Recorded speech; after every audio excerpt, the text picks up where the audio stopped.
Pardon me, it's 3 o'clock, and I will call the Greater Dayton RTA Board of Trustees meeting to order. Please stand for the Pledge of Allegiance. I pledge allegiance to the flag of the United States of America and to the republic for which it stands, one nation, under God, indivisible, with liberty and justice for all. Mary, will you take the roll, please? Yes, sir. Mr. Hoagie? Here. Ms. Hurd? Here. Mr. Corrado? Here. Mr. Depp? Ms. Kirsten? Present. Ms. Howard? Ms. Jones? Here. Ms. Simpson? Here. And Mr. Williamson? Here. Thank you. Thank you, Mary. As has been our custom, the minutes of the September 2nd Board of Trustees meeting were mailed to all of the board members in advance of today's meeting.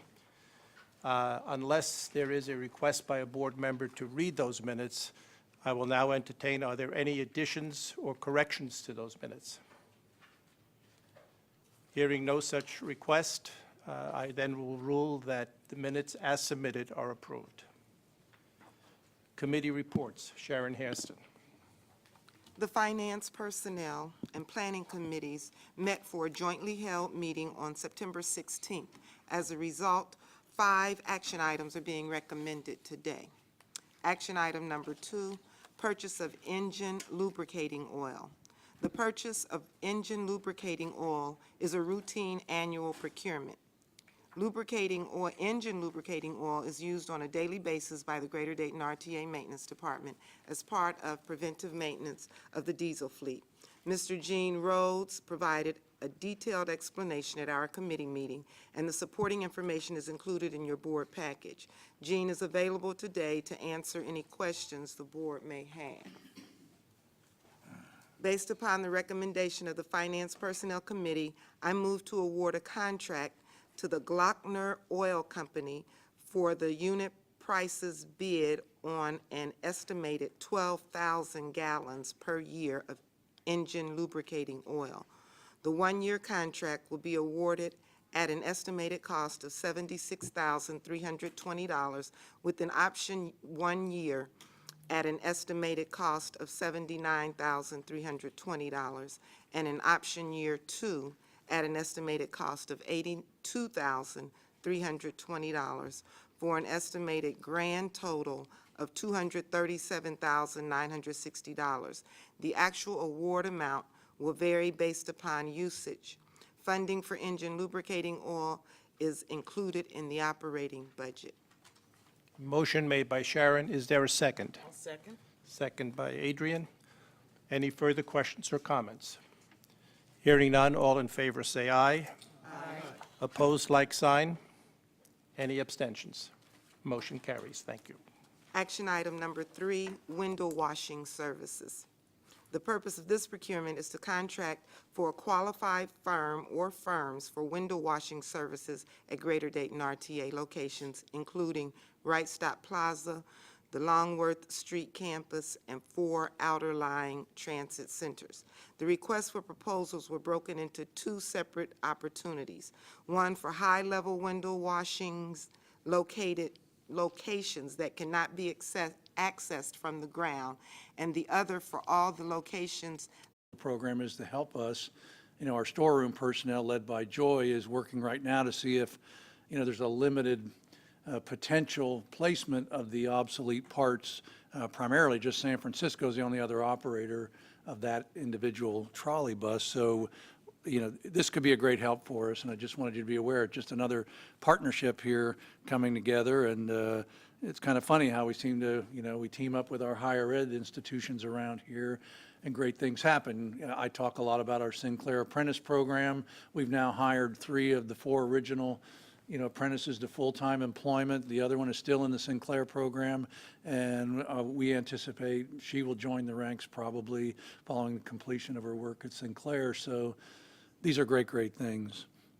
Last thing I wanted to mention is you may have noticed an odd-looking bus on the streets of Dayton, actually a little ahead of schedule. It rolled out even before I was aware of the garage.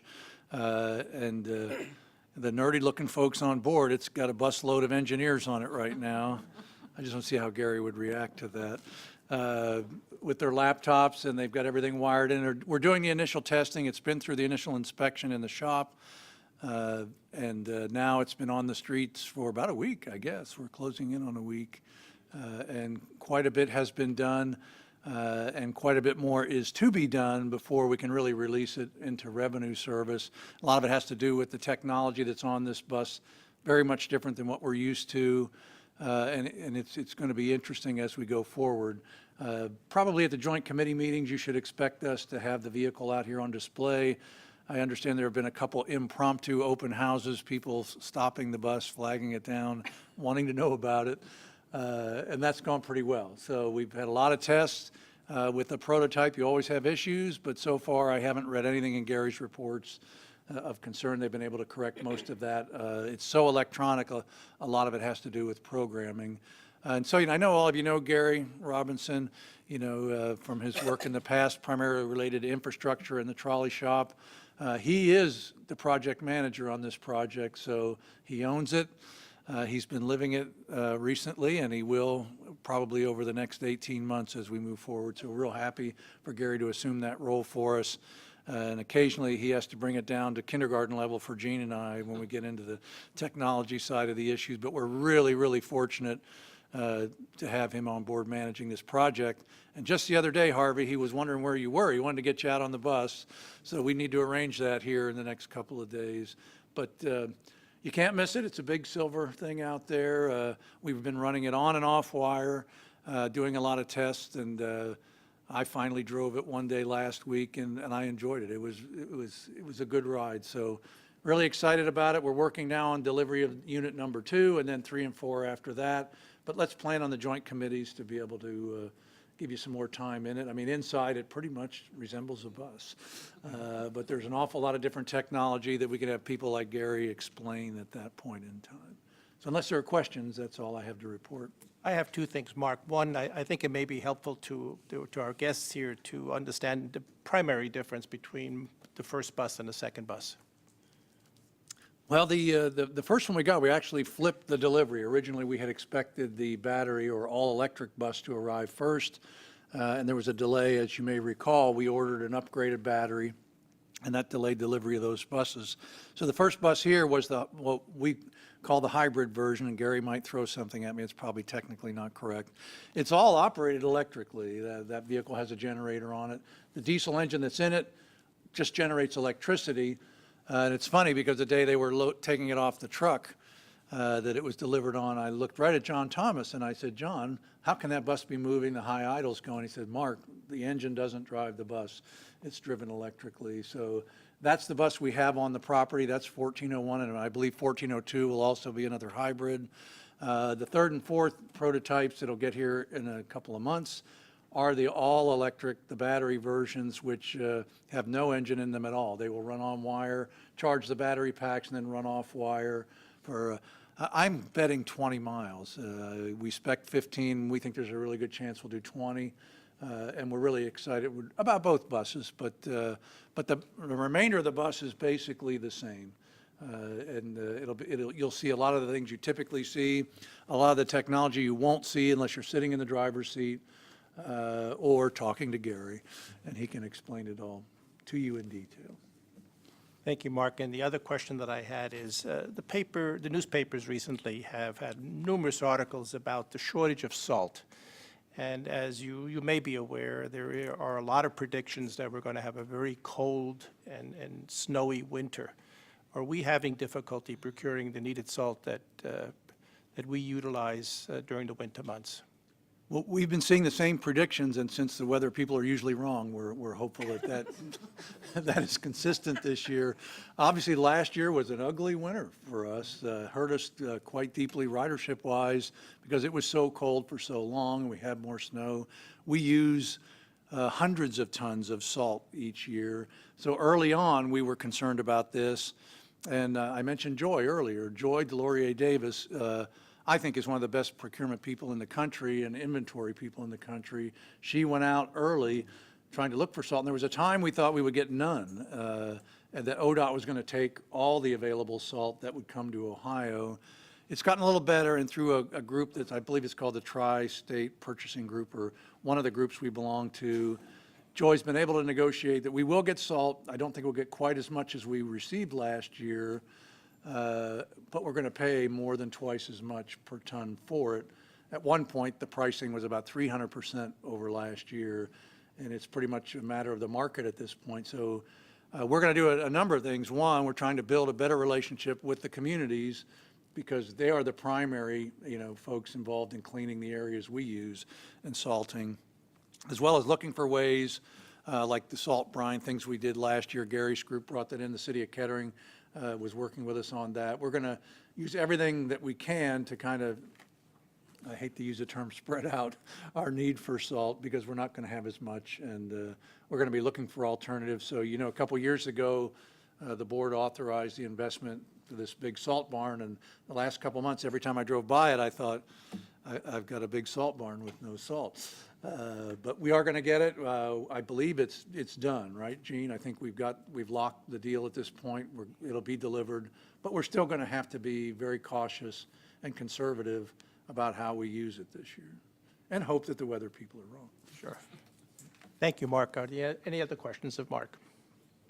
Hearing none, we'll move along then to any old business to come before the board. Hearing none, we then move on to the nominating committee report. It has me listed, but I'd like to pass to Vince Corrado, who was the chairman of the nominating committee. Thank you, Franz. The nominating committee of the RTA Board of Trustees met on September 2nd, 2014, after our last board meeting, for the purpose of discussing and nominating the president and vice president for the year 2014-2015. I might add that David Williams, Edward Depp, and myself were on the nominating committee. After much discussion, we decided that the best thing to do for the RTA was to nominate Franz Hoge as president and Adrian Hurd as vice president for the 2014-15 year. And I came up with this email, and I wanted to read this to you, and this is our reason for doing it.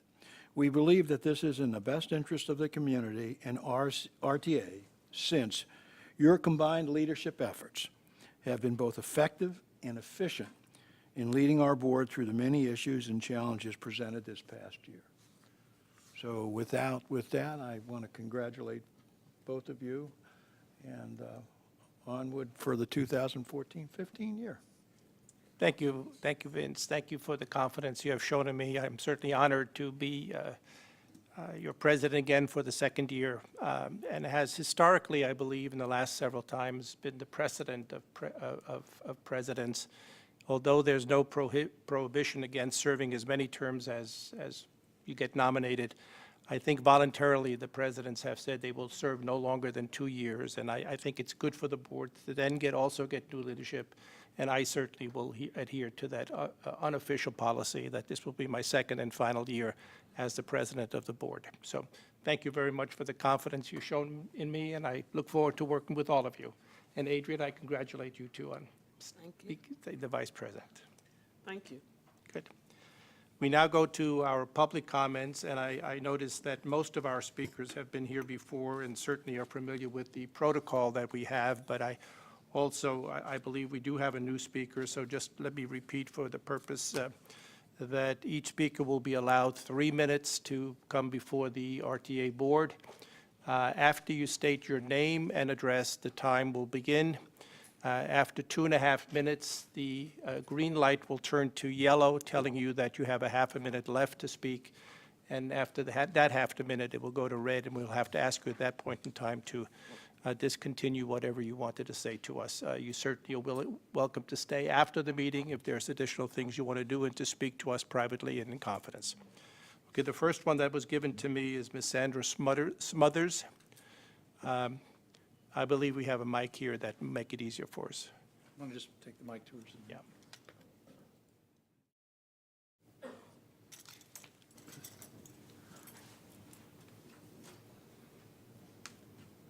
My name is Sandra Smothers. I live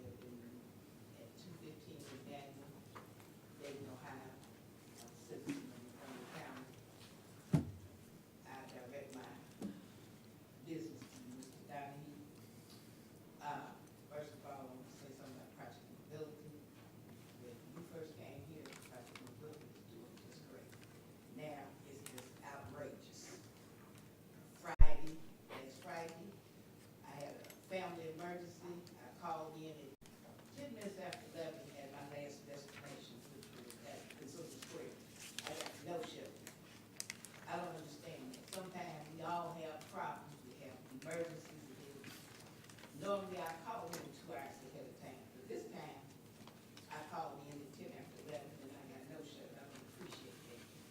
Now, back to you.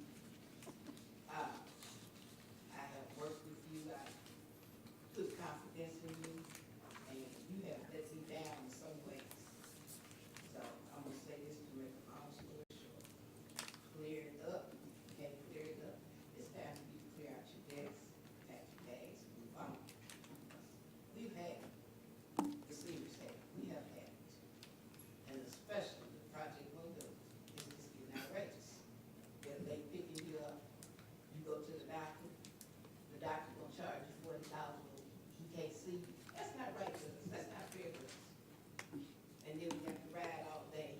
We understand it's a shared ride service. But when we're on there, it's people have been on dialysis, they run for 2 hours. That don't make no sense. These people just go home, eat, and go to bed. That's all I have to say. We'll absolutely make sure we get a copy of the book. The dispatchers are not allowed to waive no-shows. That's our rule. But I think you know by now, if you call Cecil, he has the authority, or other people, Brandon could do it, or Jim as well, if there's an emergency. Well, again, well, you can call me. I know you know my number.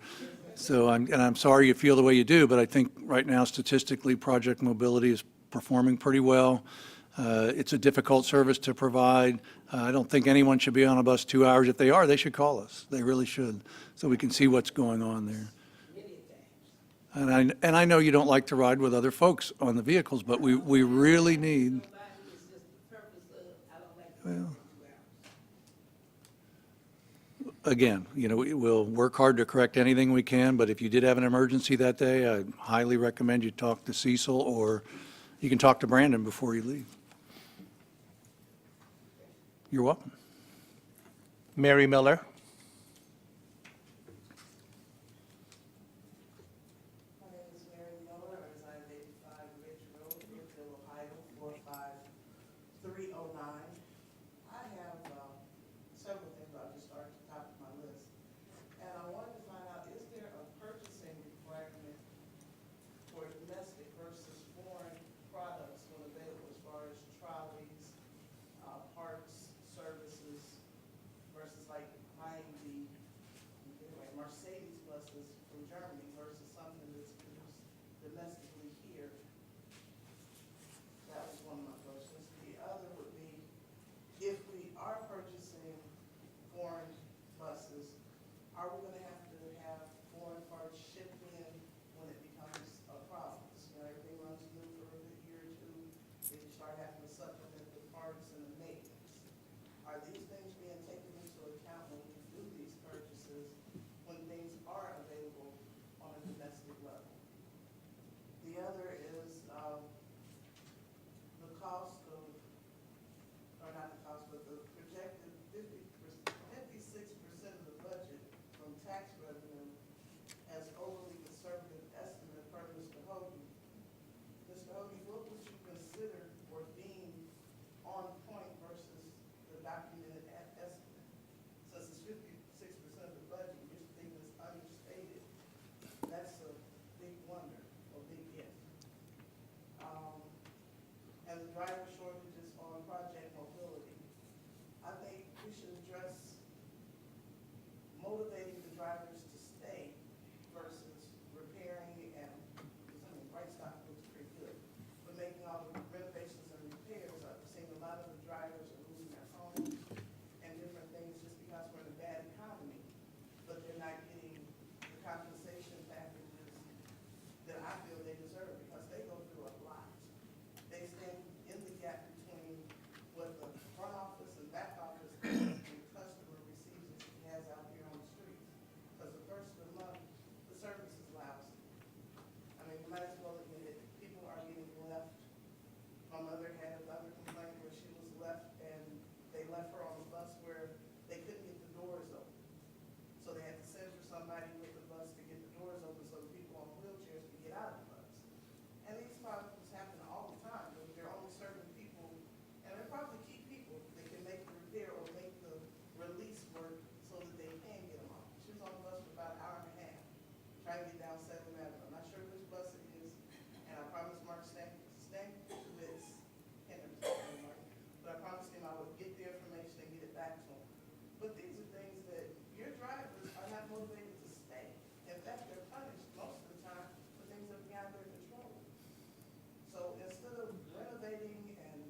The answer to your first question is we do have a policy of buying domestic, and we adhere to it exclusively. These buses are being assembled and manufactured in California. I think you may be referring to the prior year electric buses, which I believe were manufactured overseas, but these are manufactured in the United States. With regard to your second question, just to clarify it, one of the things we have to do with regard to the budget is to project where we think the sales tax number was going to end up. And that's what the term conservative is. It's certainly a guessing game. We hear what we collect for sales tax 3 months after it's collected. So as of now, we have just heard what was collected for the summer. So we have all this, still to know what we collected in August, September, and to the end of the year.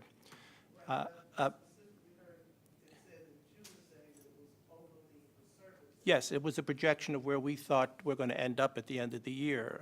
I believe the preliminary budget showed we'd be here, but I believe, based upon what I hear, projections from the economy, the sales tax number may be higher. So the term conservative just means, I believe we will collect more sales tax than the preliminary budget presently showed, and that's what's being looked at right now. So the term conservative is a term of accounting, basically meaning just that. Okay.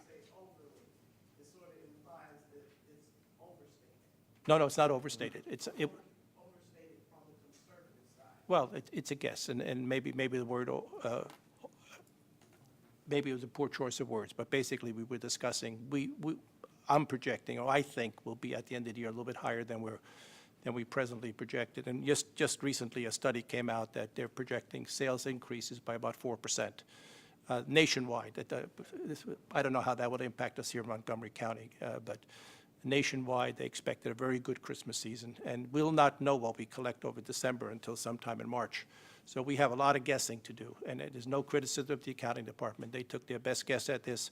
There's a lot of input, there's a lot of divergence of opinion, but that was just my personal opinion that I think we were going to collect more than we presently have. So does that mean that 56% of the budget from tax revenue is what they're focusing, that's what your state is focused on, is that 56%? Yes. It just shows the importance of sales. Go up to 60 or more? It wouldn't go that high. No, not at all. Just want to get some money for those drivers. Okay. But it's truly good news. I mean, Yes. from our perspective, it beats a decline. So certainly that's good news for us. We certainly are experiencing a driver shortage right now. We have a dozen project mobility drivers that have decided to move to traditional work. Their wages are governed by a union contract. They have a union contract that we negotiate every 3 years with them. So they're paid what they negotiated and voted to accept. So we do have that. And just wanted to clarify on Buy America, every single purchase we make is subject on the capital side to Buy America. These buses are built by the Gillard Corporation in Hayward, California.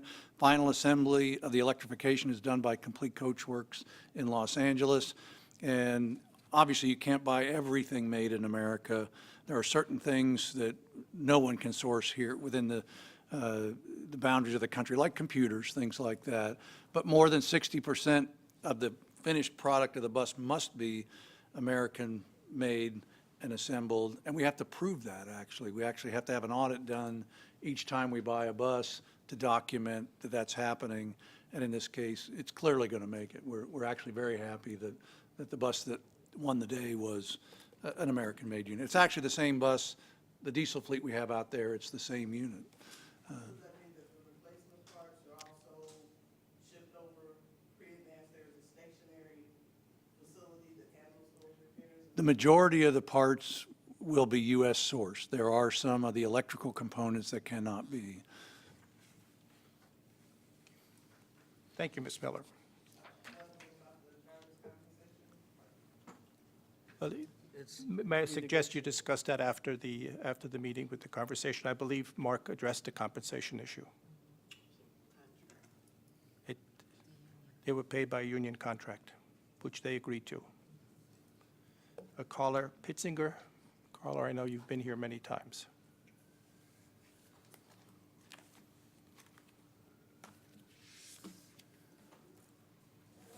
Hi, my name's Carla Pitzinger. I live at 3329 Shady View Road, Moraine, Ohio. Is that That's all I need to, okay. Well, I've been here, I missed a few times.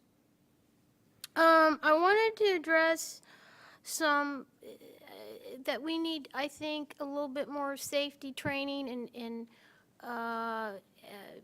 being fair as far as the ambassadors, which I had an incident where one lady ambassador yelled at me and wouldn't help me when this one lady was threatening to beat me up.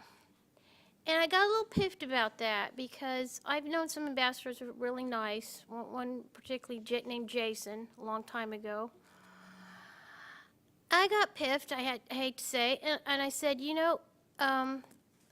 if I was black, you wouldn't be saying that, and because when I asked her, that this one lady right here was threatening to beat me up, she goes, well, what bus number are you taking?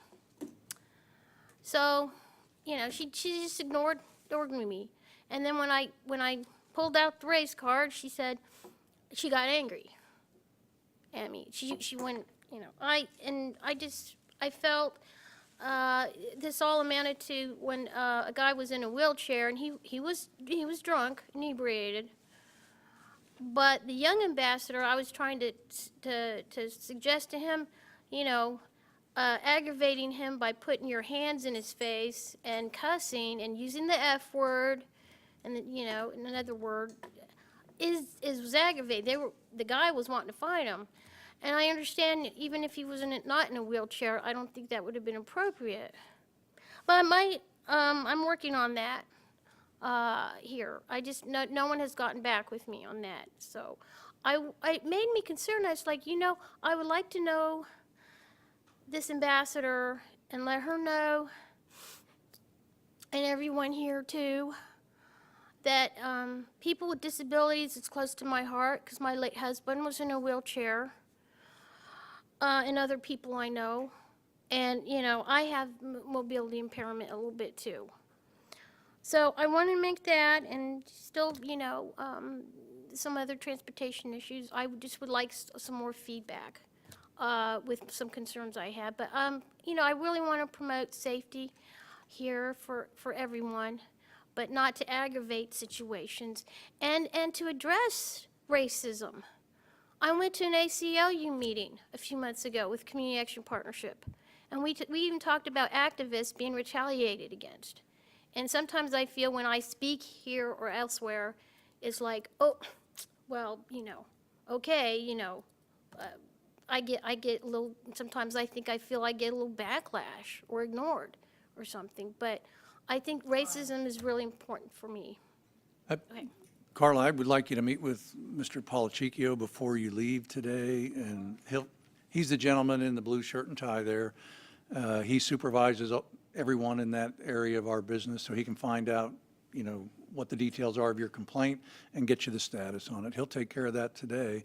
I will tell you, they get an extensive amount of training from the Dayton Police Department, the Dayton City prosecutors, and a number of people that are both internal to our organization, and we bring in external folks as well. So if there's been a problem where the training hasn't set in, Brandon needs to know about it. So before you leave, Brandon will talk to you, and we'll find out the details. Okay. The next person, and forgive me if I mispronounce the name, is Stephen Owensby, is it? Is Stephen here? Was it addressed? Okay. Thank you. Thank you. And that now completes the public comment. Are there any board members' announcements or comments? I would just like to publicly state that I received a call from a CEO from one of our larger employers. And they had an issue. It was not an RTA issue, but it impacted both his business and the RTA. And he didn't know who to call at the RTA. And so I got his information. I picked up the phone, got a hold of Mark.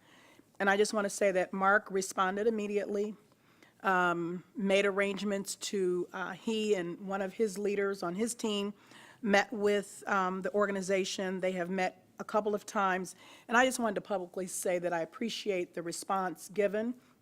There was nothing asked of me to do. They just wanted to sit down, have a conversation, and try to figure out, is there a way that all parties could be satisfied? And so I just want to publicly state that I appreciate Mark's responsiveness to this CEO. Thank you, Sharon. That's consistent with all the experiences I have had also. People call me pretty regularly, and Mark deals with the issue very, very quickly and effectively. Thank you, Sharon.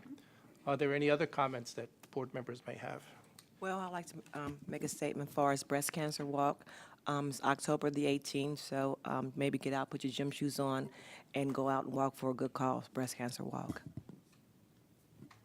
Thank you. Oh, and I would like to congratulate the two RTA staff members who won longest drive, Mary Stanford in Trotwood Chamber of Commerce golf outing. And there was another RTA employee who won the weekend at a hotel. Do you remember who that was, Mary? Jerry Snyder. So RTA is on the map when it comes to golf. Wonderful. No other comments? Then I think there's no need for an executive session. Therefore, I'll entertain a motion to adjourn, but before I do